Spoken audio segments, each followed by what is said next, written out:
আজকে ৩১৮ পৃষ্ঠা নারী সংস্কার যারা করে, নারী কমিশন বানিয়ে ৩১৮ পৃষ্ঠার বই লিখে জমা দিয়েছে। কোরআনে কারিমের প্রায় 11টা না 13টা আয়াতের ভুল ধরেছে তারা। আমি আজকে পুরাটা প্রায় ৩১৮ পৃষ্ঠা ৩ দিন মিলে পুরাটা পড়লাম। এই ৩১৮ পৃষ্ঠার ভেতরে আমার মতো ছোট মাথা, তাই আমি 13টা ভুল পেলাম যে কোরআনের ডাইরেক্ট বিরুদ্ধে, আর বাকিগুলো হাদিসের বিরুদ্ধে। এরা সাহস কিভাবে পেয়েছে তার পেছনেও কারণ আছে। এই যে কয়টা রিপোর্ট দিয়েছে, এদের না নারী মনে হয় না পুরুষ মনে হয়। কি কথা বলছে? এদের চেহারার দিকে তাকান। এই নারী কমিশনারে যে কয়টা আছে কমিশনে, একটাও কি মহিলার মতো লাগে? মহিলাদের তো একটা কাটিং কুটিং আছে, এদের কি কি কাটিং? হিজলা কাটিং। এই হিজরাদের এত সাহস হয়তো না, এর পেছনে রাঘব বোয়াল আছে, কেউ কল কাঠি নাড়ছে। আজকে হেফাজত ইসলাম বাংলাদেশ থেকে একটা ঘোষণা এসেছে, এদের রায় না, এদের কমিশনই আমরা মানি না। কথা বলেন না কেন? এদের রিপোর্ট পেশ করা দূরের কথা, এ কমিশনই মানি না। এদেশে 92% মুসলমান। ভারতে কোরআনের 26টা আয়াতের বিরুদ্ধে ওরা কেস করেছিল, তাই তামাম দুনিয়া ফুসে উঠেছিল। আর এখানে অলরেডি 13টা আয়াতের বিরুদ্ধে, এটাও তো একটা কেস। আমরা চাই এই মানুষগুলোর পেছনে যারা আছে তাদের সহ আইনের মুখোমুখি করে তাদের বিচারের আওতায় আনা লাগবে। এবং আপনি মানব অধিকারের নাম নিয়ে, বাক স্বাধীনতার নাম নিয়ে, সমান অধিকারের নাম নিয়ে কোরআনের বিরুদ্ধে, হাদিসের বিরুদ্ধে কোনো কথা যদি সামনে কেউ বলে, কোনো বিচার লাগবে না, ওরে মেরে ফেলা লাগবে। হ্যাঁ, কথা বলেন। সময় এখনই যাচ্ছে, এখনো যদি এভাবে ছাড় দিয়ে চলে যান, এ বিপ্লব যেটা এসেছিল, এ বিপ্লব টিকিয়ে থাকা সম্ভব না। এই আয়াতের যেটা পড়লাম না, এই আয়াতের একটু আগে আছে আনাকিমুদ্দিন ওয়ালা তাতাফাররাকু ফি, তোমরা দিন কায়েম করো, এ ব্যাপারে মত পার্থক্য করবা না। দিন কায়েম বাংলাদেশে নেই, আছে? এই আয়াতের ব্যাখ্যা আধুনিক একটা শব্দ বলছি, এদিকে তাকান। দিন যেহেতু কায়েম আমাদের দেশে নেই, যতটুকু দিন আছে ওইটা টিকিয়ে রাখার চেষ্টা করা সর্বাত্মকভাবে, এইটাও একটা কায়েম। আমাদের দেশে দিন যতটুকু আছে ওইটা টিকিয়ে রাখা লাগবে না? বলেন বলেন। এই যে নামাজ 5 ওয়াক্ত আপনারা মসজিদে পড়েন, এটা দিন না? স্যার তো এটা বোঝাচ্ছিল যে আমাদের নামাজ আছে, অন্তত নামাজটা যেন টিকে থাকে। আমরা প্রকাশ্য কেউ এই দেশে জেনা করি না। কি করি? গোপনে কাপনে যেগুলো আছে এগুলো বাদ দেন, প্রকাশ্যে যেন এইটা কেউ করতে না পারে। ওরা 3 নম্বর পয়েন্টে লিখেছে, দেহ আমার, সিদ্ধান্ত আমার। এটা যদি মেনে নেওয়া হয়, তাহলে জেনা ব্যভিচার কি গোপনে থাকবে না প্রকাশ্যে শুরু হবে? ওরা 2 নম্বর পয়েন্টে লিখেছে যে এখানে বিবাহের ক্ষেত্রে পুরুষের যে অধিকার আছে, মহিলার সে অধিকার নেই। এটা আল্লাহর সিদ্ধান্ত ঠিক হয়নি, এটা ভুল হয়েছে। এরা আমার মাঝে মাঝে চিন্তা হচ্ছে, পুরা বইটা না পড়লে আমার ভালো হতো। এ পড়ে আমার এখন মাথা খারাপ হয়ে গেছে যে এর সাহস পেল কোথায়। যেহেতু কোরআনে কারিম আমাদের সামনে আছে, সংবিধান হিসাবে পৃথিবীর কারো কাছে কিছু ধার করার কোনো দরকার নেই। আর আদর্শ মানতে গিয়ে যেহেতু নবী নিজে এসেছে আমাদের কাছে, সুতরাং পৃথিবীর কাউকে আদর্শ মানা অন্তত দরকার নেই। এই 2 বিষয়ে আমরা একমত আছি না? এবার আসেন আমরা মূল আলোচনায় যাচ্ছি। সূরা শূরা 13 নম্বর আয়াতের মাঝের একটা অংশ পড়েছি। আমি এতটুকু আয়াত পড়েছি ঠিক, কিন্তু এর ভেতরে যত কথা লুকিয়ে আছে, তাফসীর আকারে কথা বলতে গেলে কয়েক ঘন্টা সময় চলে যাবে এর ভেতর থেকে। আমরা একটা হাদিস পড়েছিলাম, হাদিসের হালকা ব্যাখ্যা করে আমরা আয়াতে চলে যাচ্ছি। হযরতে আবু যর রাদিয়াল্লাহু তাআলা আনহু থেকে বর্ণিত, বিশ্বনবী মুহাম্মদুর রাসূলুল্লাহ সাল্লাল্লাহু আলাইহি ওয়াসাল্লাম দার্থহীন কণ্ঠে তিনি জানিয়েছেন, মানিদ্দাআ মা লাইসা লাহু। ভালো করে শুনুন, যেই জিনিস তোমার না, ওইটা যদি তুমি নিজের কাছে রেখে দাও, আমি আবার বলছি, যেই জিনিস তোমার না রেখে দাও। যখনই নিজের কাছে ওইটা রেখে দেবে, দাবি করবে, ওই দিন থেকে দুইটা শাস্তি তোমার শুরু। ফালাইসা মিন্না, এক নম্বরে ওই দিন থেকে তুমি আমার উম্মত না। আপনি কিছু বুঝেছেন? কত বড় কঠিন হুঁশিয়ারি! চিন্তা করেন, নবীর উম্মত থেকে আপনি বের হয়ে গেছেন। আপনি মনে করছেন আমি নামাজ পড়ি, রোজা রাখি, মসজিদে সভাপতির দায়িত্বে আছে, আমি নবীর উম্মত নেই মানে না। নবী নিজে বলছেন ফালাইসা মিন্না। যার বালাগাত মানতেক বসে আরবি গ্রামারে ফা শব্দটা 19টা অর্থে আসে। আগের শব্দ যদি কারো ভেতরে থাকে, আগে যেটা নবীজি বললেন ওটা যদি কেউ দুনিয়ায় মেনে চলে, পরের যে হুকুম তার উপরে 100 ভাগ কার্যকর হবে।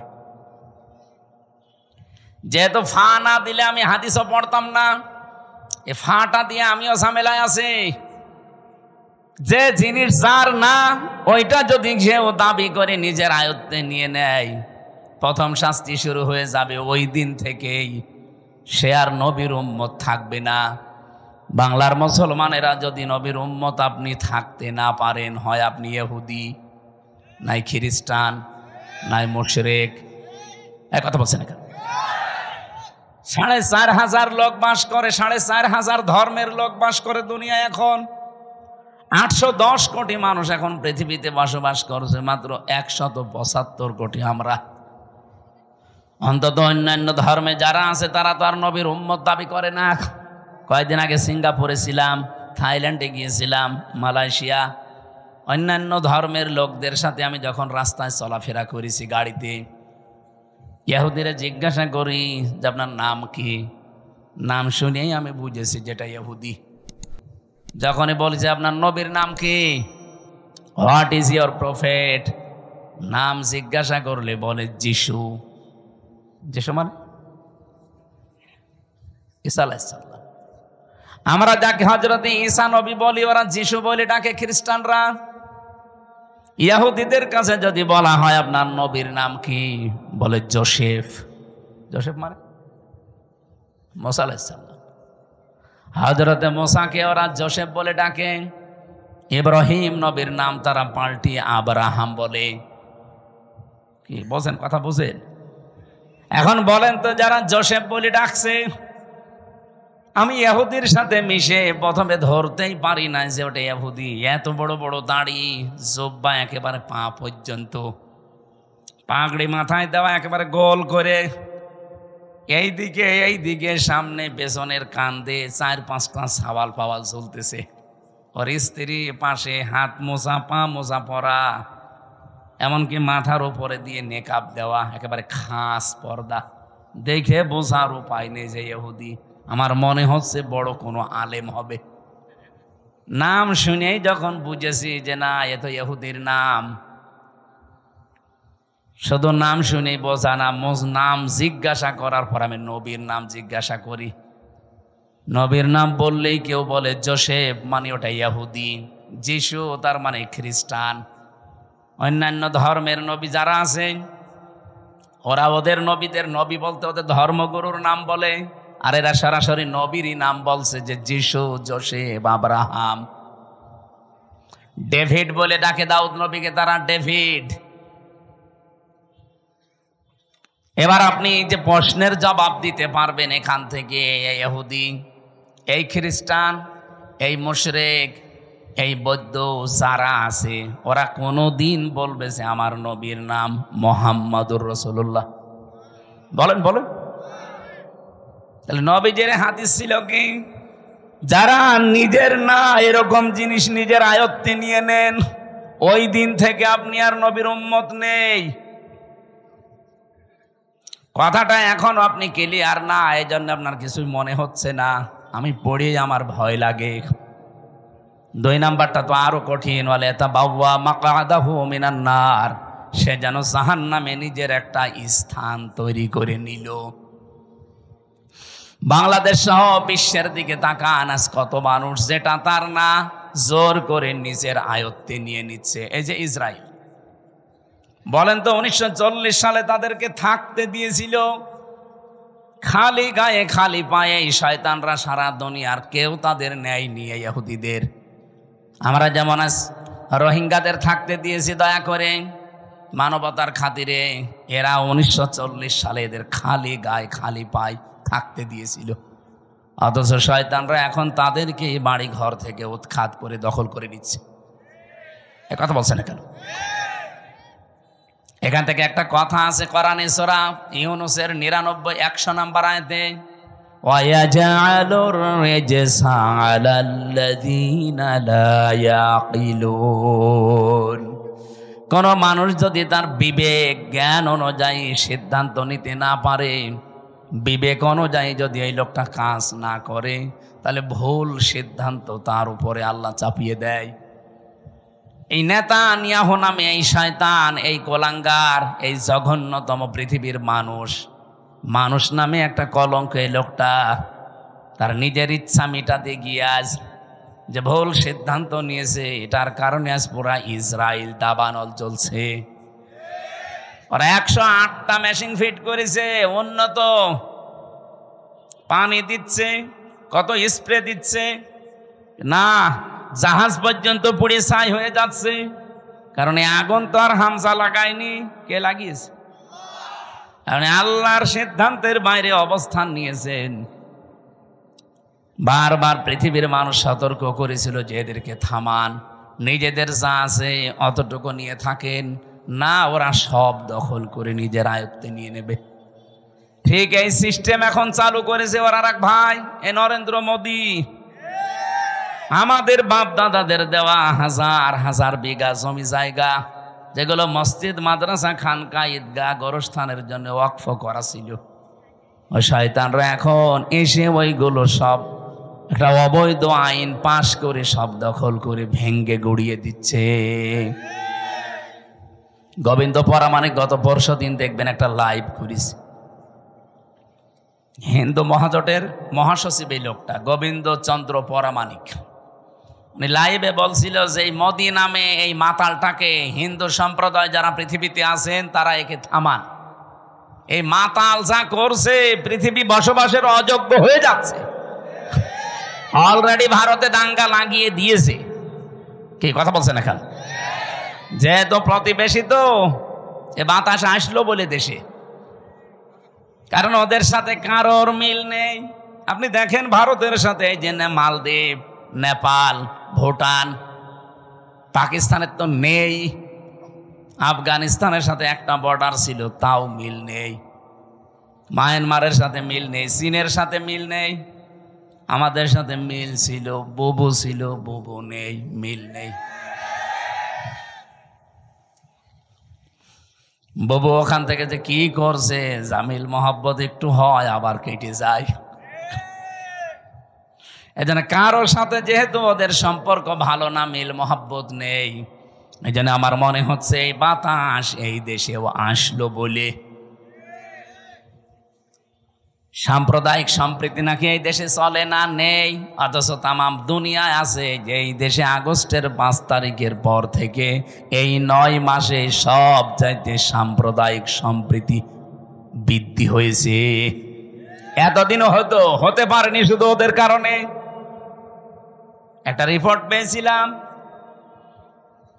100 ভাগের প্রায় 58 ভাগ সম্পদগুলো বুবু এবং তারা যারা আছে দায়িত্বে, তারা হিন্দুদের এবং অন্যান্য ধর্মের মানুষের সম্পদগুলো তারা বিভিন্ন কায়দায় আত্মসাৎ করেছে, মেরে খেয়েছে, বাংলায় যেটা বলে। আমি এই রিপোর্ট নিজে বানাইনি, আপনি পত্রিকার রিপোর্টগুলো আমি নিজে নিজে পড়িয়েছি, সেইটা একটু বললাম। যেহেতু এই 9 মাসে এগুলো আর হচ্ছে না, এই জন্য অনেকের মাথা খারাপ হয়ে গেছে যে না কিছুই তো হয় না, এভাবে চললে তো টিকে যাবে। এই জন্য বিভিন্ন ধোয়া তোলে মাঝে মাঝে। বুবু ওখানে বসে বসে 27টা কুলু তৈরি করেছিল বাংলাদেশকে অস্থিতিশীল করার জন্য, একটাও কাজে লাগে না। কখনো রিকশা লীগ, কখনো আনসার লীগ, কখনো হেলমেট লীগ, বিভিন্ন নাম নিয়ে তারা নামতো যে দেশকে অস্থিতিশীল করে দিলে বিশ্বের মোড়লরা যেন বলতে পারে এই দেশ আর বসবাসের যোগ্য না। আর পাশে আমাদের প্রতিবেশী দাদারা তো আছে, কোরআনে কারিমে আল্লাহ কড়া ভাষা দিয়েছেন, লা তাজিদান্না, লামে তাকিদ নুনে সাকিলা। আল্লাহ বলেন, গ্যারান্টি দিয়ে বলছে, লা তাজিদান্না শাদ্দান্নাসি আদাওয়াতাল লিল্লাযিনা আমানুল ইয়াহুদা ওয়াল্লাযিনা আশরাকু। এই পৃথিবীতে দুইটা জাতি মুসলমানদের জন্য, ইমানদার মানুষদের জন্য ভয়ঙ্কর জঘন্যতম শত্রু হিসাবে কাজ করে যাবে। একটা ইহুদি আর একটা মুশরিক। আপনি তামাম দুনিয়ার দিকে তাকান, মুসলমানদের কিন্তু এই দুইটাই শত্রু এখন জঘন্য। একটা ইহুদি আর একটা কি, এই যে আমাদের পাশে দাদা বাবুরা যারা মুশরিক, এরা অন্যের সম্পদগুলো দখল করে নিচ্ছে। এমনকি আগস্টের 5 তারিখের পরেও বাংলাদেশে বহু মানুষের চরিত্রে আমরা এটা দেখতে পেয়েছি, বিভিন্ন মানুষের জিনিস তারা নিজের মনে করে নিয়ে নিয়েছে। রাজশাহীতে হয়তো এখনো শুরু হয়নি। যারা যারা মানুষের সম্পদ নিয়েছেন, যেভাবেই নেন ওটা ফেরত দেবেন, নয়তো আপনি মরে গেলে জানাজা দেওয়া, কবরে দেওয়া মিথ্যা কথা হবে।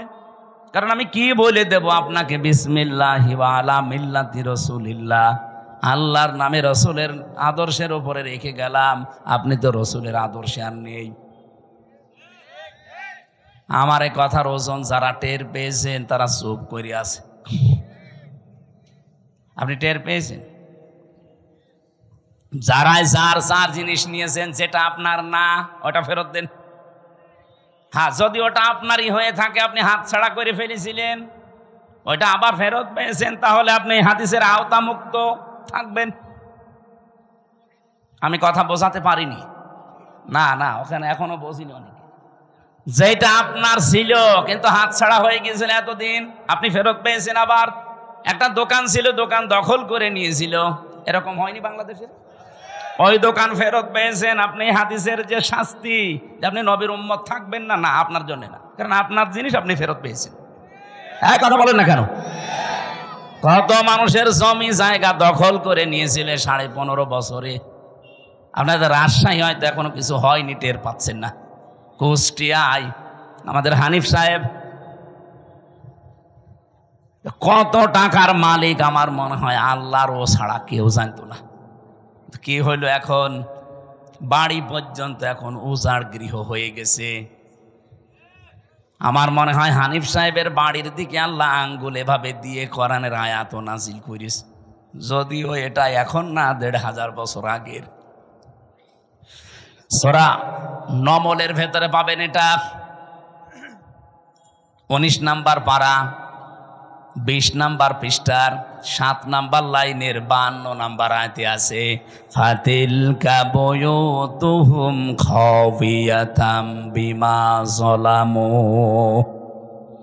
আল্লাহ বলেন, এই সেই ঘরগুলো। কোন ঘর? এখন যদি বলেন এখানে হানিফ সাহেব, ইনু সাহেব, এদের নাম কই? না, নাম আছে, কিন্তু এদের বাপ দাদাদের নাম আছে। এদের বাপ দাদা যারা, যাদের পরিচয় আল্লাহ আয়াতে দিয়েছেন, তারা এরকম জুলুম করেছে নফসের ওপরে, মানুষের ওপরে, সৃষ্টি জগতের ওপরে। তাদের নামে দেওয়া আর এদের নামে দেওয়া একই, কারণ কোরআনে তো আর আয়াত নাজিল হবে না কিয়ামত পর্যন্ত, এইটাই চলবে। আল্লাহ তাআলা বলেন, এই সেই ঘরগুলো খাওয়িয়াতাম বিমা যালামু।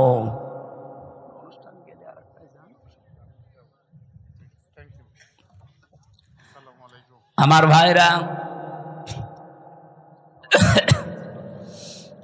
আল্লাহ যেন নিজে আঙ্গুল দিয়ে এভাবে ইশারা দিয়ে জানাতে চাচ্ছিলেন, হে পৃথিবীর মানুষেরা, একটু এই দিকে তাকান। আমি আয়াতটা আগস্টের 5 তারিখের পর থেকে মিলিয়েছিলাম যে হ্যাঁ, মিলে যাচ্ছে। আল্লাহ আমার মনে হয় বাংলাদেশের এই 64 জেলার 630টা থানার দিকে এভাবে দেখিয়েছেন, এই সেই ঘরগুলো। আল্লাহ যেহেতু বাইতুন দেয়নি, বয়ুত বহু বছর, এই সেই ঘরগুলো। কি এই ঘর? কি খাওয়িয়াতান, জনশূন্য হয়ে আছে। একটু দেখো, এটা পরিত্যক্ত করে দিয়েছি। শুধু পরিত্যক্ত না, জনশূন্য না, এটা আজ ওজাড় গৃহ হয়ে গেছে। এখানে আর কেউ কোনো আওয়াজ শুনতে পাও? কবরের পাশ দিয়ে গেলে যেমন কোনো আওয়াজ নেই, এই জালেমদের বাড়ির পাশ দিয়ে গেলেও কোনো আওয়াজ পাওয়া যায় না। আল্লাহ বলেন বিমা জালামু, এদের জুলুমের কারণে এদের এই জায়গা পর্যন্ত এখন অভিশপ্ত হয়ে গেছে। আমি তো কুষ্টিয়ার 2 জনের বললাম, আপনি সারা বাংলাদেশের দিকে তাকিয়ে বলেন তো, হালত অবস্থা কিন্তু একই। এই কথা বলেন না কেন? কয়দিন আগে কিশোরগঞ্জে ছিলাম, যেটা একেবারে কেন্দ্রীয় ওদের জেলার মাঝখানে, যেটা ওই জায়গায় শুনলাম নাকি টর্চার সেলও ছিল আগস্টের 5 তারিখের আগে। ভালো মানুষ, নিরীহ মানুষ, তাদের মতের বিরুদ্ধে যারা আছে তাদের নিয়ে ওই জায়গায় টর্চার করত। অথচ আল্লাহ পাক এখন ওই জায়গাটা পর্যন্ত অভিশপ্ত বানিয়ে দিয়েছেন। আমি ড্রাইভারকে বললাম একটু গাড়ি থামাও দেখি। তাকিয়ে দেখি 3-4 জন করে যাচ্ছে, কেউ এদিকে কেউ এদিকে কেউ এদিকে, চারিদিকে মুখ করে পেশাব করতে বসিস। মনে হচ্ছে জামাতবদ্ধ টয়লেট চলছে। এদের এই জায়গাটা আল্লাহ অভিশপ্ত করে দিল কেন? বিমা জালামু, কারণ এখানে তারা জুলুম করত। আল্লাহ এ পর্যন্ত যদি দিয়ে আয়াত শেষ করে দিত, আমি আয়াতই পড়তাম না। এরপরে আমাদেরটা, ইন্না ফি যালিকা লায়াতাল লিকাউমিন ইয়ালামুন। রব্বুল আলামিন বলেন, এই যে লামে তাকলিদ দিয়েছেন মাঝে, আর বক্তব্যের আগে ইন্না আছে। যারা গিরামার বসে, আপনি আয়াতটার দিকে একটু খেয়াল করেন, আল্লাহ গ্যারান্টি দিচ্ছেন অবশ্যই অবশ্যই জ্ঞানী যারা, তাদের জন্য এখানে একটা শিক্ষা আমি আল্লাহ রেখে দিলাম। কি শিক্ষা আছে? জালেমদের এত বড় শিকড় আপনি চিন্তা করতে পারেন? এই বাগমারার ইউনিয়নের, শ্রীপুর একটা ইউনিয়ন না, এই ইউনিয়নের দারওয়ান থেকে শুরু করে সংসদ ভবন পর্যন্ত জালেমদের প্রতি থরে থরে স্তরে সাজানো ছিল লোকজন। আমি নিজে তো ভিকটিম, আমি দেখেছি। রিমান্ডে আমি দেখলাম আমার 8 দল একটার পরে একটা গোয়েন্দা বিভাগের আসতো রিমান্ডে প্রশ্ন করার জন্যে। আমার মনে হয় সব ওরা থরে থরে থরে থরে সাজিয়ে রেখেছিল। মামলার আয় ওদের, মামলার পিপি ওদের, জজ ওদের, ম্যাজিস্ট্রেট ওদের, মামলায় যে সাক্ষী ওদের, যে আমাকে জিজ্ঞাসাবাদ করবে রিমান্ডে সে ওদের, যারা অফিসার আছে ওখানে পাহারা দেয়, যারা অত্যাচার করবে তারা ওদের, হুকুম যিনি দিয়েছেন সে ওদের। আমার কি? আমার একজন আছে, না আমার একজন ছিল উকিল, ওর কথা শুনলেও চলে, না শুনলেও চলে, আর ওর কথা শুনতেও না। ও খালি বলার দরকার বলেছে তো, ঠিক আছে আপনি থামেন যান। মামলাটা আমার 30 বার উঠেছে, সিএমএম কোর্ট, জজ কোর্ট, হাইকোর্ট মিলে, কিন্তু 3 বছরে একটা দিনের জন্য জামিন নামে কোনো শব্দ নেই। অথচ এই মামলাটা আগস্টের 5 তারিখের ফলে শুধু তুলতে দেরি, জামিন না খারিজ করে দিয়েছে। অথচ জজ কিন্তু ওইটাই। আমি ওনার খাস কামরায় গিয়ে জিজ্ঞাসা করলাম যে, মাননীয় জজ সাহেব, এই বিচারটা তো 3 বছর আপনার কাছেই ছিল, এতদিন তো বলেননি যে না এই মামলায় জামিন দেওয়া যাবে না, এখন যে খারিজ করে দিলেন। হুজুর আমার হাত বাঁধা ছিল, আমি কিছুই করতে পারি নাই, ওই পুতুলের মতো শুধু চেয়ারে বসে থাকতাম। আমি যে আপনাকে 10 দিনের পরিবর্তে 6 দিন আর 2 দিন 8 দিন রিমান্ড দিয়েছিলাম 2 মামলায়, তাই আমার ওপর প্রেশার যে 10 দিনের রিমান্ড দিলেন না কেন? তাহলে আপনার এখানে বসে থাকার দরকার কি? সব তো ওরাই যদি করে। প্রথম মামলার রিমান্ডে নেওয়ার পরে 10 দিন চেয়েছে, দিয়েছে 6 দিন। এই নিয়ে নাকি ওই ম্যাজিস্ট্রেটকে ওখান থেকে অন্য জায়গায় বদলি করে দিয়েছে, যে কেন আপনি 10 দিন দিলেন না। বাস্তব তো এই জন্য বলছি। রিমান্ডের 2য় দিন আমার চোখ বেঁধে কালো কাপড় দিয়ে, পেছনে হাত হ্যান্ডকাপ দিয়ে, মাথায় দড়ি লাগিয়ে, পায়ের সাথে ডান্ডা বেড়ি লাগিয়ে নিয়ে গেল। এক অন্ধকার মাটির নিচে ঘরের ভেতরে। আমি বললাম যে কি 10 দিন রিমান্ড চেয়েছিল, অথচ এই অফিসারগুলো একটাও কোর্টে আমার সাথে যায়নি, শুধু মামলার আয়ু আমার সাথে ছিল। আমারে দেখছে ওরা আগে আগে প্রশ্ন করছে যে রিমান্ড চাইলো 10 দিন, 6 দিন দিল, অবশ্যই এই কি ম্যাজিস্ট্রেট, এই ম্যাজিস্ট্রেট মনে হয় আপনার দলের লোক। কি গো, আমার দলের লোক হবে কি করে? জীবনে আমি তার নামও শুনি নাই, তার কোনোদিন দেখিও নাই, আর সে আমাকে চেনে কিনা আমি তাও জানি না। 10 দিন তো আপনারা চেয়েছিলেন, তা আপনি তো ছিলেন না, আপনি কি করে জানলেন? তার মানে ওখান থেকে সব কিছু ম্যাজিস্ট্রেটকে বলে দিয়েছে, যা যা ও তাই তাই করিস। পরে কয়দিন যখন জেলখানায় গেলাম, দেখি ওই ম্যাজিস্ট্রেট ঘুরে বেড়াচ্ছে ভেতরে। কি আপনি এখানে? হুজুর মাফ করে দিয়েন, আমার বউ যৌতুক মামলা দিয়েছে। ঠিক করিস, শয়তান, তোর যৌতুক মামলা দিয়ে এখন তুই জেলে, আমার সাথে এমনি দেয়নি, কোন কারণে আমার এই মিথ্যা তথ্যগুলো লিখে সই করে নিলি? হুজুর আমার যা যা বলতে বলেছে আমি তাই তাই করেছি, আল্লাহর কসমে কোরআন হাতে নিয়ে বলছি, বাংলাদেশে শুধু হাসিনা ছাড়া যারা ছিল সব হাত বাঁধা। আপনি যাই বলেন না কেন, ও কাওয়া কাকুরও হাত বাঁধা ছিল। কাওয়া যতই কাকা করুক, যদি একটু মুখ ফসকে সত্যি কথা বলে, ওই দিনই কাওয়ার কর্ম শেষ করে দিত। হয়তো হইল, কাদের কাকু বলা যায়? কাওয়া কাকু।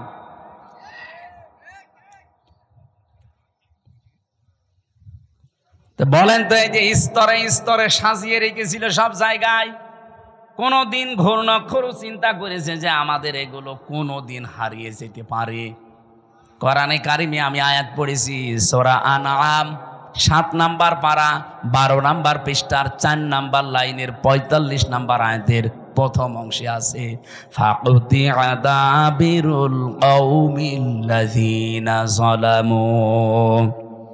রব্বুল আলামিন বলেন, জালেমদের শিকড় কাটা হয়ে গেছে। কেটেছে কে? না না, আল্লাহ না। কতিয়া এটা মজহুল, এর ফাইল জানা নেই। জালেমদের শিকড় যে কাটা হয়ে গেছে, কেটেছে কে?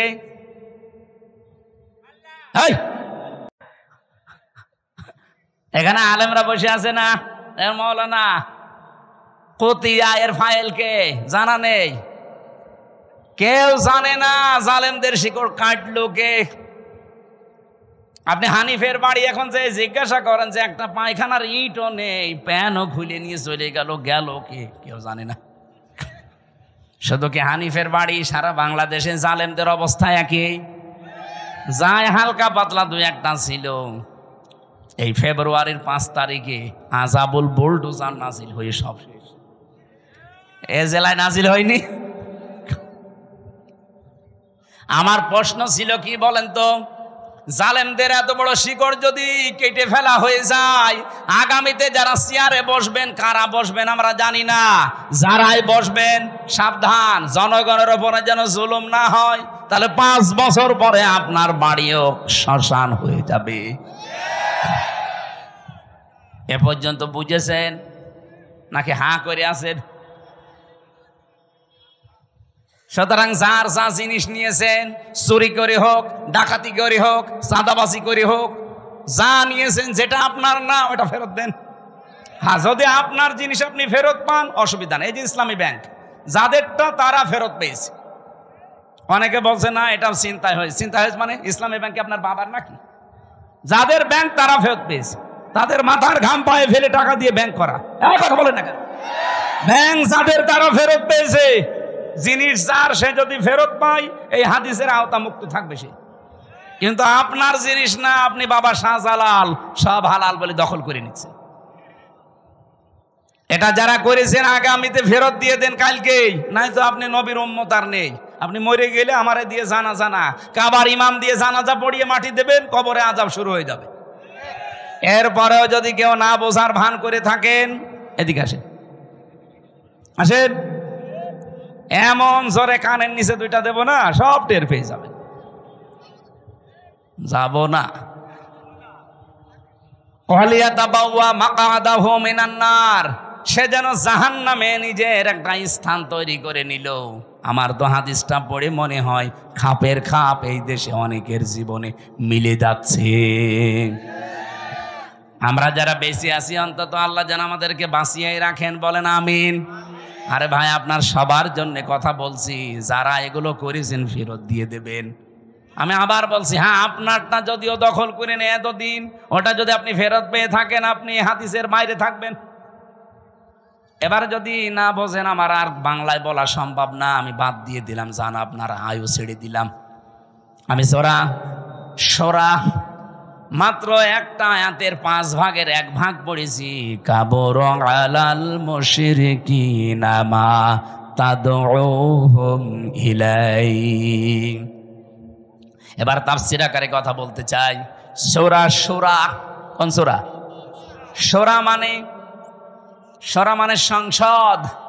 তাহলে সংসদ এই শব্দটার নামে আল্লাহ একটা সূরা দিলেন, অথচ এই 54 বছরে আমরা সংসদে যেতে চাইলেই আমাদের উল্টাপাল্টা কথা বলতো। কি বলতো না? আরে ভাই, সংসদ নামে একটা সূরা আছে। সংসদ চলবে যে জিনিস দিয়ে, তার নাম সংবিধান। সে সংবিধান নামে একটা সূরা আছে, নাম কি? ফুরকান। যে সবগুলো যদি আল্লাহ তৈরি করে দিয়ে থাকে, আমরা যেহেতু কোরআন দিয়ে দেশ চালাতে চাই, জীবন চালাতে চাই, এই কথাগুলো আপনাকে বলতে চাচ্ছি। হ্যাঁ, আপনি সেদিকে ডাক দেন, এই যে কোরআনের দিকে আসো। আল্লাহ রাব্বুল আলামিন যে জীবন বিধান পাঠিয়েছেন, এইটার উপরে দুনিয়াকে চালানোর চেষ্টা করো, দাঁড় করাও। এই কথাগুলো বললে সবচাইতে বেশি খারাপ লাগবে, মন খারাপ হবে, রাগ করবে। কারা? কাবর আলাল মুশরিকিন, মুশরিকরা মন খারাপ করবে। মা তাদউহুম ইলাইহি, যেদিকে আপনি মানুষকে ডাকতে চান, এদিকে যদি সত্যিই মানুষকে ডাকেন মন দিয়ে, আপনার কথা শুনে কোনো ইমানদার, কোনো মুসলমান রাগ করবে না, খুশি হবে। আমার ওই যে খুতবার প্রথমে এই কথাগুলো ছিল, অনাশাহাদু আন্না মুহাম্মাদান আবদুহু ওয়া রাসূলুহুল মাবউসু ফিনা বিল হুদা ওয়া দীনিল হাক্কি লিইযহিরাহু আলাল আদিয়ান। আমরা সাক্ষী দিচ্ছি মুহাম্মদ রাসূলুল্লাহর, যিনি আল্লাহর বান্দা এবং রাসূল। আল্লাহ তাকে পাঠিয়েছিলেন দ্বীনে হক দিয়ে, সত্য বিধান দিয়ে, হেদায়েত সহকারে। লিইযহিরাহু আলাল আদিয়ান, দুনিয়ায় যত দিন ধর্ম আছে সব কিছুর উপরে ইসলামকে বিজয় করার জন্য। এজহার মানে কি? আমরা অনেকে মনে করি এজহার মানে নুন সাকিন মিম সাকিনের কায়দা। এটা এজহার মানে স্পষ্ট করা না। এজহার মানে এখানে বিজয় করা, এজহার মানে দাঁড় করানো, এজহার মানে কায়েম করা। এবার আসেন আমরা আয়াতের মূল কথায় যেতে চাই। আপনারা কি চলে যাবেন? হ্যাঁ, আমার ভাইরা, বিশ্ব নবীকে যেহেতু আল মাবউসু ফিনা বিল হুদা, তোমাদের ভেতরে আমি আমার রাসূলকে হেদায়েত সহকারে পাঠিয়েছি। ওয়াদীনিল হক, সত্য দিন দিয়ে পাঠালাম। তাহলে নবীজি এসেছিলেন পৃথিবীতে হেদায়েত নিয়ে এবং সত্য দিন নিয়ে। তার কাজ কি ছিল? পরা কোরআন শরীফ থেকে আমি 3টা জিনিস নবীজির জীবনে পেয়েছি। ওনার মিশন এবং ভিশন ছিল দুনিয়ায় 3টা। কয়টা? বলেন। 1 নম্বরে উনি তাওহীদ প্রতিষ্ঠার জন্য এসেছিলেন। এটা রেকর্ড হচ্ছে, তো সারা বাংলাদেশে লাইভ চলছে, সবাইকে শোনাতে চাই। এই দেশে তাওহীদ প্রতিষ্ঠার জন্য নবীজি যেহেতু পৃথিবীতে এসেছিলেন, উনি এখন নেই, এই দায়িত্ব এখন তার উম্মতদের। এই কথা বলেন না কেন? এখন এটা প্রতিষ্ঠা করবেন কি করে? তাওহীদ প্রতিষ্ঠার জন্য কোরআনে কারিমে 1500 বছর আগে, আমরা খুব ভালো করে শুনবেন, আল্লাহ পাক 1500 বছর আগে কিছু মূল নীতি দিয়েছেন যে তাওহীদ যদি প্রতিষ্ঠা করতে চান, এই 3টা মূল নীতি সামনে নিয়ে এগিয়ে যাবেন। এটা সূরা আলে ইমরানে আছে, 3 নম্বর পারা 17 নম্বর পৃষ্ঠার 2 নম্বর লাইনের 64 নম্বর আয়াতে আছে। قل يا أهل الكتاب تعالوا ইলা কালিমাতিন সাওয়াইম বাইনানা ওয়া বাইনাকুম আল্লা না'বুদা ইল্লাল্লাহ ইলা আখিরি আয়াত। রব্বুল আলামিন বলেন, নবী আপনি ওই আহলে কিতাবদেরকে ডাক দেন যে আসো আমরা অন্তত তিনটা বিষয়ে একমত হই। যেহেতু তোমরা হযরতে মুসা নবীর উম্মতের দাবি করো, কেউ ঈসা নবীর, কেউ দাউদ নবীর, কেউ ইব্রাহিম নবীর, বিভিন্ন রকমের নবীদের নাম বলে তোমরা দুনিয়ার জীবন চালাতে চাও, আসো সবাই মিলে আমরা তিনটা বিষয় ঐক্যমত হই। আর আমার মনে হয় এই দেশের জন্য এগুলো বলা লাগবে না, কারণ এই দেশে অন্যান্য কিতাবের অনুসারী একেবারেই কম। আমরা শুধু যারা মুসলিম তাদের কিতাবের নাম কি? কোরআন। বলেন বলেন। তাহলে এই কোরআন মানা লোক, বাংলাদেশে কোরআন বিশ্বাস করা লোক 92%। 100 জনের 92 জন সুবহানাল্লাহ বলতে পারেন নাই? তাহলে এদের কাছে তো আর ওই কথাই বলা লাগে না যে অন্যান্য কিতাবের লোকেরাও আসেন, ওরা মাত্র 8 ভাগ, আমরা 92 ভাগ। এই জন্য আমরা আহ্বান জানাবো, আজ আসেন। যেহেতু তাওহীদ প্রতিষ্ঠা নবীজির জীবনের প্রথম মিশন আর ভিশন ছিল, আমরাও তাওহীদ প্রতিষ্ঠা করতে চাই, কিন্তু তিনটা জিনিস সামনে নিয়ে এগিয়ে যাওয়া লাগবে। 1 নম্বরে এই তিনটা জিনিসকে কায়েম করার জন্য লাগবে ঐক্য। আসেন তো আমরা ঐক্যবদ্ধ হই এই তিনটা বিষয় সামনে নিয়ে। আল্লাহ না'বুদা ইল্লাল্লাহ, আল্লাহ ছাড়া কারো ইবাদত। বলেন বলেন, ইবাদত কি? আপনি মন মতো একটা জিনিস বানিয়ে বলবেন যেটা তো ভালোই লাগছে, না ওটা ইবাদত না। আল্লাহর হুকুম থাকা লাগবে আর রাসূলুল্লাহর তরিকা থাকা লাগবে, এর নাম ইবাদত। এই কথা বোঝা যায়নি? এই যে আমার তাহেরি ভাই যে জিকির করে, ইবাদত মনে করেই করে। ইয়া আলী বাবা, শাহ আলী বাবা, কেল্লা বাবা, ফতে বাবা, দয়াল বাবা, কোন জায়গায় আছে? তাহলে আমরা যে আজ ঐক্যবদ্ধ হতে চাই, শুধু মুসলমানরাই আমরা ঐক্যবদ্ধ হতে চাই এই কথার উপরে যে আল্লাহ ছাড়া আমরা কারো ইবাদত, কারো জিকির আলোচনা আর করব না। এ বিষয়ে যদি কেউ রাজি থাকেন তাহলে আসতে পারেন যে আমরা আল্লাহ ছাড়া কারো ইবাদত করব না। রাজি আছেন না? হ্যাঁ, এটা রেকর্ড হচ্ছে। যারা রাজি আছেন তারা ঠিক আছেন। 2 নম্বরে ওয়ালা নুশরিকা বিহি শাইয়া, আল্লাহর সাথে আমরা কাউকে শিরিক করব না। এখন শিরিক কি? এক কথায় বলছি, শিরিকের যত প্রকার আছে পুরাটা যদি আপনি ব্যাখ্যা করতে যান, শিরিক বিল জাত, শিরিক বিল সিফাত, শিরিক বিল ইখতিয়ারা, শিরিক বিল হুকুক, 120 প্রকার তাফসিরে আছে। এক কথায় জবাব দিচ্ছি, শোনেন, আল্লাহ যেটা পারে ওইটা অন্য কেউ পারে, এই বিশ্বাস করার নাম শিরিক। সকল ক্ষমতার উৎসকে বলেন বলেন, এখানে অন্য কারো অধিকার। কেউ যদি অন্য কাউকে যোগ করে বলে না জনগণ সকল ক্ষমতার উৎস, ও কিন্তু শিরিক করলো। আর এই শিরিক বাংলাদেশে নেই। হ্যাঁ, কথা বলেন না কারো। কারা কারা এই শিরিকে আছেন হাত তোলেন তো। সবই ভালো মানুষ দেখছি, আলহামদুলিল্লাহ, যাক ভালো। 2 নাম্বারটা বলি, এদিকে তাকান। সন্তান দিতে পারে কে? অন্য কেউ? হ্যাঁ না, মানে বাঘ মারাইছিলাম কালকে রাতে।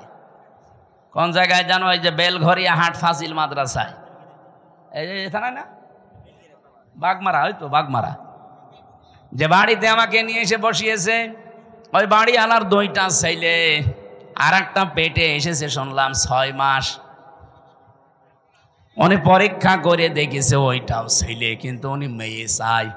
আমার একটা পানির বোতল নিয়ে বলছে, হুজুর এমন পানি পড়বেন যেন এটা মেয়ে হয়ে যায়। আমি কি ডাউনলোড করে দেব? কি বিশ্বাস! সেদিন বগুড়া গাবতলী থানায় যে বাড়িতে বসেছিলাম, ওই লোকটা এসে আমার কাছে একটা আপেল নিয়ে বলছে, হুজুর পড়িয়ে দেন। কেন? বাচ্চা। ঠিক আছে, সূরা ফাতিহা পড়ে ফু দিলাম, কারণ ফাতিহা সব রোগের মহা ঔষধ। আমার কানের কাছে মুখ নিয়ে বলছে, হুজুর এমন আপেল পড়বেন যেন ছেলে হয়। আপেল ফেলে দিলাম। আপেল কই? ফেলে দিস কেন? আরে ভাই, ছেলে হওয়া যদি আপেল পড়ে কাজ হয় তা আমার ম্যাডামের 3টে মই হইতো না? কত চেষ্টা করলাম একটা ছেলে হওয়ার, তারপরও মেয়ে। আর আপনি এসেছেন আমার কাছে আপেল পড়তে। আমি আপেল দরকারে নিজে পড়ি, নিয়ে ম্যাডামের ফের খাওয়াবো। চিন্তা করেন কি বিশ্বাসী আছে এরা? আপেল পড়া, পানি পড়া, দুর্গা পূজা, পীর পূজা, কত মানুষের কাছে বিশ্বাসটা নিয়ে গেছে। অথচ ছেলে মেয়ে দেওয়ার একচ্ছত্র মালিকানা হামজার। অনেকে বসে কার? আরো জোরে। তাহলে এক কথায় জবাব কি পেলেন? আল্লাহ যেটা পারে পৃথিবীর অন্য কেউ। সুতরাং মা বোনেরা, ভাইরা, বিয়ের পরে 50 বছর ছেলে মেয়ে না হোক, আমাদের জাতির পিতার 86 বছর বয়সে ছেলে হয়েছে, তারপরেও তো তিনি কোনো কবরে, মাজারে, পীরের কাছে যাননি। এই যে মাওলানা রেজাউল ইসলাম উজ্জ্বল, আপনাদের বাগমারার ছেলে, ওরা 17 বছর বিয়ে হয়েছে, ছেলে মেয়ে নেই। আজকে ওনার বাড়িতে রাতে ছিলাম, আমারে বলছিল আফসোস করি, কিন্তু আজ পর্যন্ত কোনো দিন উনি কোনো পীরের কাছে, মাজারে, তাবিজ এগুলো নেয়নি। কিন্তু কারো 2 বছর 5 বছর যদি ছেলে মেয়ের মুখ না দেখে ও পাগল হয়ে যায়, কত জায়গায় যে দৌড়িয়ে চলে যায়। আমরা এই বিশ্বাসটা যেন আজকে সঠিক হয়ে যায় যে আল্লাহ যেটা পারে ওইটা অন্য কেউ। এবার 3 নাম্বারটা বললে এবার রাগ করবেন না তো? আমি তো আর বানিয়ে বলছি না, রাগ করলে আল্লাহর উপরে করবেন। কার উপরে? আল্লাহ করেন। এবার আসেন, বলছি এই পৃথিবী বানিয়েছে কে? কোন ভগবানের হালকা সাহায্য আছে? বলেন। আল্লাহ রাব্বুল আলামিন বলেন, এবার শিরিকটা ধরা পড়বে। আলা লাহুল খালাক ওয়াল আমর। সূরা আরাফের 54 নম্বর আয়াতে আছে মাঝের অংশে যে সৃষ্টি যার, আইন চলবে তার। বলেন না কেন? সূরা আলে ইমরানের 154 নম্বর আয়াতের মাঝের অংশটা একটু দেখবেন। ইয়াকুলুনা হাল্লানা মিনাল আমরি মিন শাইইন কুল ইন্নাল আমরা কুল্লাহু লিল্লাহ। হে নবী, ওরা জিজ্ঞাসা করে যে আইন কানুন আমরা কি বানাতে পারি? আপনি বলেন না, আইন বানানোর ক্ষমতা কার? সুতরাং বাংলাদেশে 92 যারা মুসলমান দাবি করছেন, আল্লাহর পাঠানো আইন এই জমিনে কায়েম বাদ দিয়ে পৃথিবীর কোন মানুষের তৈরি করা আইন যদি কায়েমের জন্য আপনি চেষ্টা করেন, দল করেন, আন্দোলন করেন, আল্লাহর কসম আপনি শিরিক করছেন। নিয়ে আসেন তো, কোন হুজুর নিয়ে আসবেন, ভুল ধরতে নিয়ে আসেন, নিয়ে আসেন। এটা বাংলাদেশে এখন চলছে কিনা বলেন? এরপরেও যদি কারো পরিবর্তন না হয়, এখন এর কিভাবে আপনি হেদায়েত করবেন বলেন? এর মাথার উপরে খাইটে মারা ছাড়া কোনো উপায় আছে? মানুষের মনটা খারাপ হয়েছে আমার এই কারণে যে এত বাংলায় বলছি যে আল্লাহ বানিয়েছে, আইন চলবে তার। আপনি অন্যের আইন এখানে দাঁড় করাতে চান, আপনি তো শিরিক করছেন। কারণ আল্লাহ যেটা পারে ওইটা অন্য কেউ। এবার আপনি যা ভালো লাগে করেন তো ভাই। আপনি যদি জাহান্নামে যেতে চান আসেন, আপনাকে 2 লাথি দিয়ে আরো ফেলে দেয়। বড় দুঃখ নিয়ে কথাগুলো বলছি। এত চিল্লানো, এত পাল্লানো কি হচ্ছে? আপনার পরিবর্তন আসতে চাই না, আমি কি আপনার ক্ষতি চাই? আপনি নিয়ে এসেছেন এত কষ্ট করে, সে কুষ্টিয়া থেকে সঠিকটা তুলে ধরলাম। আরে ভাই, নামাজ আপনার যদি কমও থাকে, রোজা আপনার কমও থাকে, আমল আখলাক যদি কম হয়, ঈমান যদি খাঁটি হয়, শিরিক না থাকে, আপনাকে জান্নাতে যেতে পারবেন? আর যদি শিরিক মিশ্রণ হয়, অকদিমনা ইলা মা আমিলু মিন আমালিন ফাজআলনাহু হাবাআম মানসুরা। কোন মানুষ যদি শিরিক মিশ্রিত কিছু নিয়ে যায়, ওটা ধুলি কণার মতো মুখের উপরে নিক্ষেপ করা। এই জন্য বাঁচাতে চাই। আসেন আমরা তাওহীদ প্রতিষ্ঠার 2য় পয়েন্টে, শিরিক আমরা করছি না, করব না। যারা শিরিক করছেন তারা এই ঐক্যে আসতে পারবেন না। 3 নম্বরে, ওয়ালা ইয়াত্তাখিযা বা'দুনা বা'দান আরবাবাম মিন দুনিল্লাহ। আমরা আল্লাহ বাদে অন্য কাউকে অভিভাবক হিসাবে, রব হিসাবে আর মানতে চাই। এই 3টা বিষয় যারা ঐক্যমত হবেন, তারা এক জায়গায় হলে তাওহীদ প্রতিষ্ঠা সম্ভব। ফাইন তাবাল্লাউ ফাকুলু শাহাদু। নবী আপনি বলেন, এরপরেও যদি কেউ মুখ ফিরিয়ে চলে যায়, ফাকুলু শাহাদু, আপনি ঘোষণা দিয়ে দেন, সাক্ষী দিয়ে দেন, আযান দিয়ে দেন। ফাআন্না মুসলিমুন। যে আসতে চাও আসো, এই তিনটা বিষয়ে যদি ফিরে যেতে চাও তোমরা আমাদের সাথে আর নেই। আমার মনে হয় বাংলাদেশে যদি এই পয়েন্টটা সামনে নিয়ে তাওহীদ প্রতিষ্ঠার জন্য আজ এই 92 লাগবে না, মাত্র 51% মুসলমান যদি আজ এক হয়ে যেতে পারি, সামনের বাংলাদেশ হবে আল্লাহর কোরআনের বাংলাদেশ। এটা একটু দেখা দরকার। 54 বছর তো বিভিন্ন জিনিস দেখেছি, এইটা দেখতে বাকি আছে কি? বাকি নেই। এই কোরআনে 500 আইন আল্লাহ দিয়েছেন। এটার কথা বললে কাদের রাগ হবে যেন? কাবুরা আলাল মুশরিকিনা মা তাদউহুম ইলাই। আমি যেটিকে ডাকছি এই কথা বললে আল্লাহ বলেন সবচাইতে বেশি রাগ করবে, মন খারাপ করবে। বলেন বলেন। তাওহীদ প্রতিষ্ঠার জন্য আল্লাহ পাক আপনাকে জীবনেও মনোনীত করবে না যদি আপনার মন তৈরি না হয়। এজন্য আয়াতের পরবর্তী আয়াত এইটা, আল্লাহু ইয়াজতাবি ইলাইহি মাইয়াশা ওয়া ইয়াহদি ইলাইহি মাইয়ুনিব। আল্লাহ সবাইকে এই কাজে মনোনীত করেন না। আল্লাহ যাকে নির্বাচিত করেন, পছন্দ করেন, তাকে এই কাজের জন্য বাছাই করেন। আর যাকে আল্লাহর ভালো লাগে না আল্লাহ তাকে ছাঁটাই করে দেন। তাহলে ছাঁটাই করা, বাছাই করা এটা আল্লাহর একটা পদ্ধতি। আল্লাহ আন্দাজে কাউকে ছাঁটাইও করেন না, আন্দাজে কাউকে বাছাইও করেন না। আল্লাহ ছাঁটাই করতে হলে আল্লাহ সেই যোগ্যতা দেখে তার ভেতরে, আল্লাহ বাছাই করতে হলেও তার যোগ্যতা দেখে। সুতরাং আপনি যদি ফিরে আসার মন তৈরি না করেন, জীবনেও একামতে দিনের কর্মী হিসাবে আল্লাহ আপনাকে বাছাই করবে না। আল্লাহু ইয়াজতাবি ইলাইহি মাইয়াশা। আল্লাহ পাক বলেন আমি নির্বাচিত করি, আমি বাছাই করি, আমি তাকে নির্ধারণ করি, তাকে পছন্দ করি, তাকে এই মানুষটাকে আমি আল্লাহ আমার নিজের দিনের জন্য, দিন কায়েমের জন্য পছন্দ করে রাখি।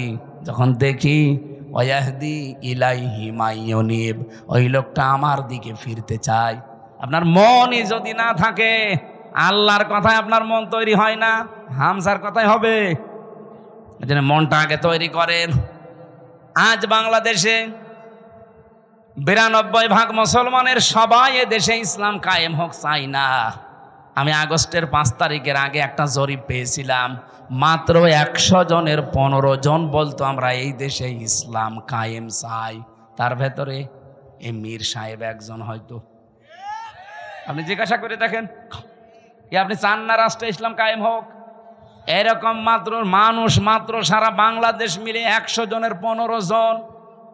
অথচ এই 9 মাসের ব্যবধানে আপনি এই যে এপ্রিল চলছে, আজকে মে মাস না, আজকে 3 তারিখ, এপ্রিলের আমার মনে হয় 29 তারিখের একটা রিপোর্ট পেয়েছিলাম।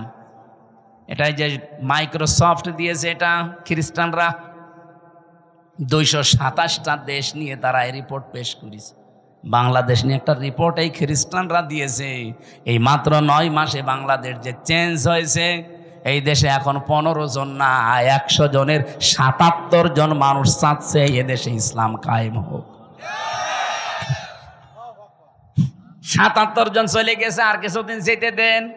আমার তো মনে হচ্ছে যেভাবে দাওয়াতি কাজ চলছে সারা বাংলাদেশে, কুষ্টিয়াতে কয়েকদিন আগে আমার নিজের পাশের ইউনিয়নে 4000 মানুষ একামতে দিনের কর্মী হওয়ার জন্য একবার শপথবদ্ধ হয়েছে।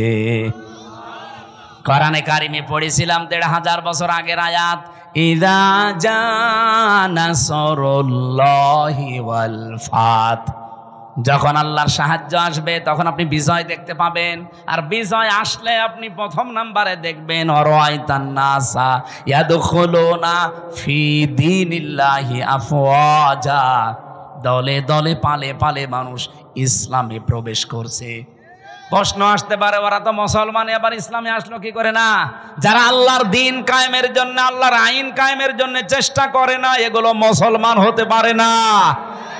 কারণ এই আদেশ শুধু আল্লাহ হামসাকে দেয়নি, শারা আলাকুম মিনাদ-দ্বীন মা ওয়াসসা বিহি। ওয়াসস মানে কি? ওয়াসস মানে নরমাল কোনো বিষয় না। আপনি যারা আরবি অভিধানগুলো ভাঙতে পারে তাদের জিজ্ঞাসা করে দেখেন, ওয়াসস মানে শক্তিশালী নির্দেশ। আল্লাহ বলেন আমি নির্ধারিত করে দিলাম, শারা লাকুম মিনাদ-দ্বীন, তোমাদের সবার জন্য একটা দিন। কে জানে দিনের আগে আলিফ লাম আছে? এ পৃথিবীতে বহু দিন আছে, সব দিনকে আল্লাহ নির্ধারিত করেননি, একটা দিনকে মাত্র নির্ধারিত করে দিয়েছেন, তার নাম দিনের নাম যে ইসলাম। আপনি কোথায় পেলেন? 4500 দিন চলছে এখন দুনিয়ায়। আমি দিনের অর্থ মোটামুটি 10টা লিখেছি, কোরআন শরীফ থেকে আমার কাছে 10টা পারফেক্ট মনে হয়। দিন মানে কিয়ামত, এটা সূরা ফাতিহার 3 নম্বর আয়াতে আছে মালিক ইয়াউমিদ্দিন। 2 নম্বরে আনুগত্য, সূরা আলে ইমরানের 83 নম্বর আয়াতে আছে আফা গায়রা দীনিল্লাহি ইয়াবগুন। 3 নম্বরে জীবন ব্যবস্থা, সূরা মায়েদার 3 নম্বর আয়াতের মাঝের অংশে আছে আল ইয়াউমা আকমালতু লাকুম দীনাকুম। 4 নম্বরে রাষ্ট্রীয় আইন, এটা সূরা মুমিনের 26 নম্বর আয়াতে আছে। 5 নম্বরে ইবাদত, সূরা রোমের 30 নম্বর আয়াতে আছে। 6 নম্বরে মুখ ফিরানো, এটা সূরা নেসার 125 নম্বর আয়াতে আছে। 7 নম্বরে বিপ্লব, এটা সূরা নসরের 2 নম্বর, ওই যেটা পড়লাম। দলে দলে পালে পালে মানুষ ইসলাম কায়েমের জন্য দেখবেন ঝাঁপিয়ে পড়বে। আমার পাশের ইউনিয়নে 4000 মানুষ, এতদিন তারা বলতো আমরা মানুষের আইন এই পৃথিবীতে কায়েম করতে চাই, এখন তারা সবাই ফরম পূরণ করে বলছে আমরা আল্লাহর আইন কায়েম করতে চাই। এখন আমাকে বলেছে এই 4000 মানুষকে খাবার দেওয়া লাগবে, অসুবিধা নেই, টাকা তো সারা দেশ থেকে দেবে মানুষ, আমি নিয়ে যে ঢালবো। 7 নম্বরে পেয়েছে চিরন্তন বিধান, এটা সূরা শুরা 13 নম্বর আয়াত, যেটা শারা আলাকুম মিনাদ দিন চলছে। 9 নম্বরে সমস্ত ইজম লিযহিরাহু আলাদ দীনি কুল্লিহি, এটা সূরা সফের 9 নম্বর আয়াত।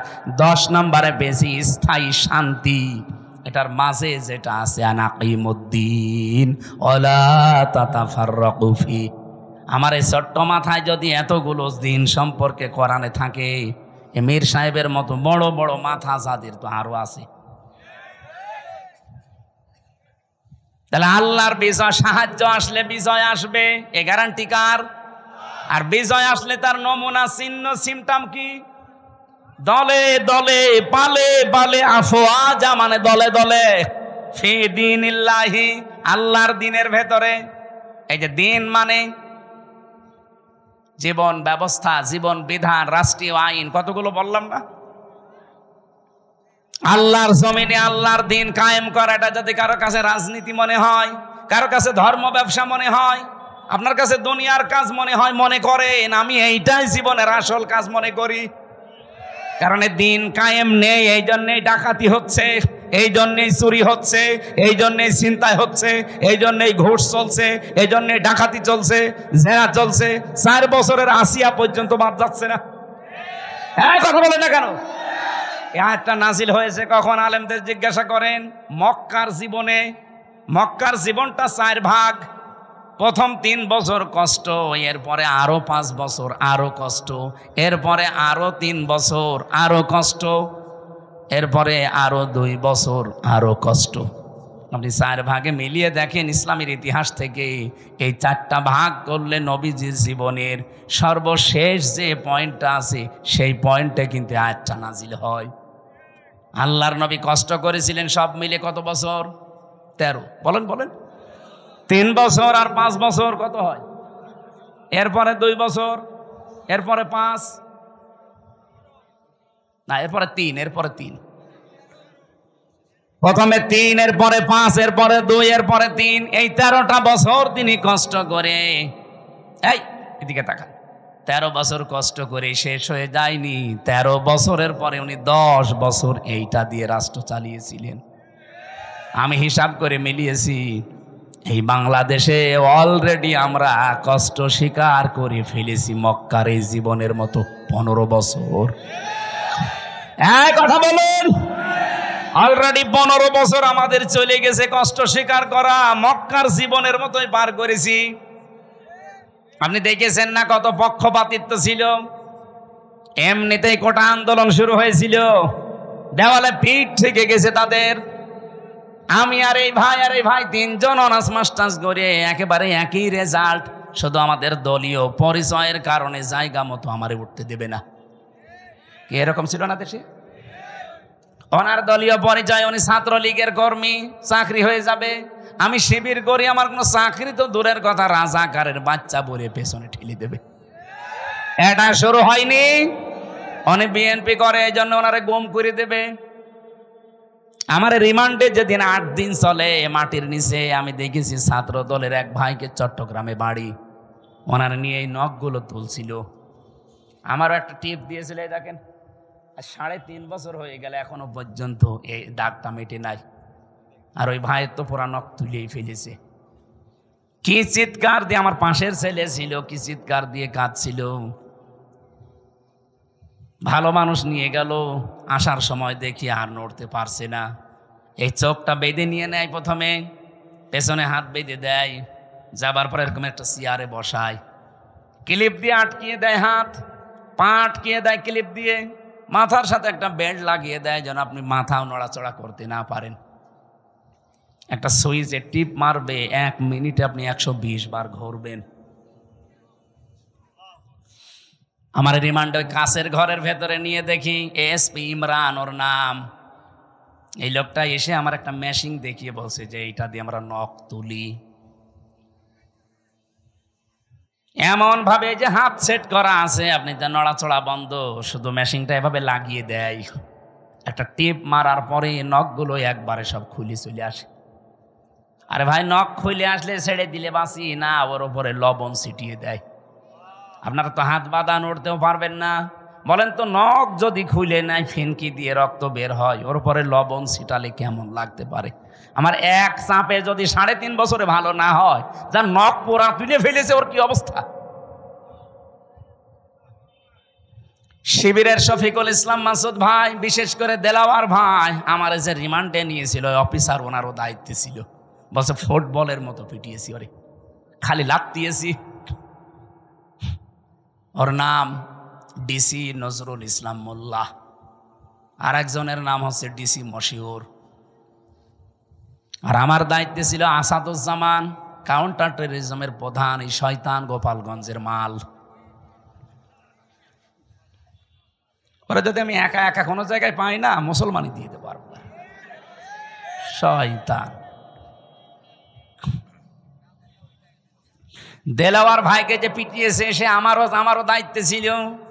অবশ্যই যে তার আছে, তার গরম করে যখন আগুনে লাল টক টক করে, ওইটা ওর ননু দিয়ে ঢুকিয়েছে।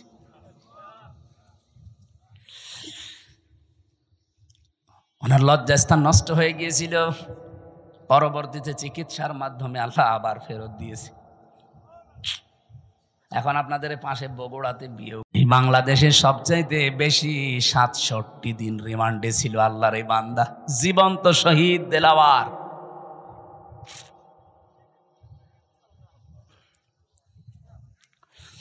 আর আজ শাহীবাসী যেটা বলতে চাই আপনাদের সামনে, ভালো করে শোনেন। নবীজির মিশন আর ভিশনের ভেতরে কিন্তু এখন আমরা আছি দিন প্রতিষ্ঠা করা, তাওহীদ প্রতিষ্ঠা করা, 2 নম্বরে মানব অধিকার প্রতিষ্ঠা করা। এটা সূরা নেসার 58 নম্বর আয়াতে পাবেন। আর এটা প্রতিষ্ঠা করার জন্যে কি কি করা লাগবে আল্লাহ সেইটাও দিয়েছেন। ইন্নাল্লাহা ইয়া'মুরুকুম আন তুআদ্দুল আমানাতি ইলা আহলিহা। তোমাদের যাবতীয় আমানত আল্লাহর নির্দেশ, যত আমানত আছে সব তার প্রাপকের কাছে পৌঁছিয়ে দাও। তাফসির যারা পড়তে পারে তাদেরকে বলছি, বাড়ি যে মেলাবেন, তাফসিরে মারেফুল কোরআনে আমানাত, এখানে ভোট লেখা আছে। আপনি যে দেখবেন 9টা অর্থ লেখা আছে। ভাই আমার মনে আছে, আমি আগে মতো এই জন্য তো আদায়ের মাহফিল নিতে চাই না, ছাতা এগুলো নিতে চাই না, তো এই কারণে আগামীতে আদায় করা যেখানে এসব সমস্যা আছে আমরা নিয়ে আনবেন না। একটা বিষয়, একটা গুরুত্বপূর্ণ বিষয়, এটা এই ক্লিয়ার না হলে শেষে সকালবেলা তো নিজেরাই ফতোয়াবাজি করবে না। এত কষ্ট করে নিয়ে আসলাম, কি বলে গেল, কি বলে গেল, মানে আপনি টের পাচ্ছেন কি বলছি? চালানে বারবার 3টা চিঠি দিল, সভাপতি মিলে, ভাই মিলে, উনি মিলে এত চিঠি দিলে আমার তো মাথায় যা আছে সব তো ভুলে যাবো। নেন আপনার আগে টাকা তুলে নেন। যারা যাচ্ছে ভেতরে যা যা এনেছেন এই মসজিদের উন্নয়নের জন্য চাচ্ছে, দয়া করে একটু হাত খুলে দিয়ে দেন, এরপর আমরা আরম্ভ করছি। কই লোকজন কই? হ্যাঁ, যা এনেছেন একটাও যেন বাড়ি নিয়ে যান না, ভাড়া বাদ দিয়ে সব দিয়ে যান, যান। আর এইভাবে আলোচনা ভুলে যাই আমি। এই মেয়েদের ওপর একটা বই লিখেছিলাম, জেলখানায় বসে বসে, ওরা তো লিখতেও দেয় না, ফাঁসির কন্ডেম ছেলে, বহু কষ্ট করেছিলাম। দাম্পত্য জীবনের সমস্যা এবং তার সমাধান, এটা মেয়েদেরকে পড়াবেন, 120 পৃষ্ঠা করেছি। আর এটা শিক্ষিত মানুষদের জন্য, সৃষ্টি নিয়ে, এটা সবার জন্য না। যারা শিক্ষিত মানুষ আছেন এটা নিলে কাজে লাগবে আপনার। যদি পারেন এই দুইটা নিয়েছেন, ওই গাড়িতে মনে হয় কোন জায়গায় আছে জানো। এই লোকজন কয় গো আপনাদের? কে একটা লোক তো দেখি না। আপনাদের সময়কে 15 মিনিট দেবো আমি, 2 মিনিট খালি সময়গুলো। এখন 1 ঘন্টা 1.5 ঘন্টা চলছে, আর তাড়াতাড়ি করেন। এই ওইটা চলে যাচ্ছে মানে। ও আপনি টাকা তুলবেন, তোলেন তাড়াতাড়ি করেন। এসে হোসাইন কই? হ্যাঁ কনে চলে গিয়েছে, এসে টাকা তোলা আমি পারি? ও সাঁতারে নিয়ে এসে লাভ কি আমার? টাকা তোলার সব দায়িত্ব আমার দেয়, আমি যেটা পারি না এটা আমার দেন কেন? এত তথ্য লিখে নিয়ে আসলাম এই আয়াত সম্পর্কে, এখনো মনে হয় 20 পৃষ্ঠা আমি লিখেছি এই আয়াত নিয়ে। এত কথা লিখে আছে, সব তো বলা লাগবে না? না মাইক নেন, আপনার হাতে নেন। জানি না ভাই, টাকা তুলতে হলে হাওয়া দেওয়া লাগে, হাওয়া পাবো কোথায়? দেন আপনি, হাওয়া পারলে দেন। সম্মানিত ভাইয়ের আমার, সত্যি আজকের এই আয়োজন আমাদের মোহতারাম মুফতি আমির হামজা ভাই স্যাক্রিফাইস করেছেন আমাদেরকে একটু সময়। তো আপনার মুহূর্তের মধ্যে যে আপনারা যারা ব্যাগ নিয়ে আছেন তাদের কাছে আপনার